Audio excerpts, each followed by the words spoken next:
más, la Diada vuelve a estar secuestrada. Hoy, un año más, el sector nacionalista de Cataluña, con el apoyo de la Generalitat, ha secuestrado la fiesta autonómica de todos los catalanes.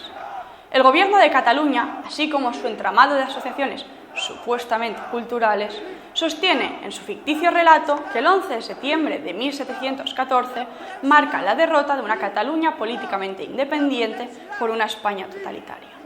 Así, sin ir más lejos, la Generalitat apunta en su web que la Diada Nacional de Cataluña recuerda la derrota y la pérdida de libertades y que, por lo tanto, es una jornada de reivindicaciones de la resistencia catalana frente a la opresión española. ¿Y qué hay de cierto en esto? Nada. Cataluña, que jamás fue independiente, fue una región que se vio envuelta, como el resto de España, en un conflicto de guerra civil por un problema de sucesión al trono al quedar vacante tras la muerte de Carlos II. El Borbón Felipe V y el archiduque Carlos se convirtieron en los aspirantes a ocuparlo, quedando España dividida en ostracistas y felipistas. Pero es que, además, figuras del bando perdedor como Rafael Casanova alentaban la lucha contra los felipistas para el mantenimiento de la libertad de España, que no de Cataluña. Más allá de todo esto, la mentira más evidente que mantiene el separatismo es que el 11 de septiembre conmemora el inicio de una etapa de pérdida de libertades y la implantación del decreto de nueva planta. Pero vamos a ver, ¿acaso en 1714 había sociedades libres y democráticas en Europa?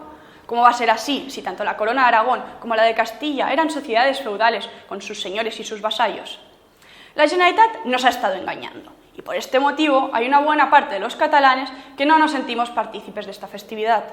Els catalans constitucionalistes creiem que és imprescindible que hi hagi una festa que no estigui segrestada, que sigui de tots i per a tots els catalans.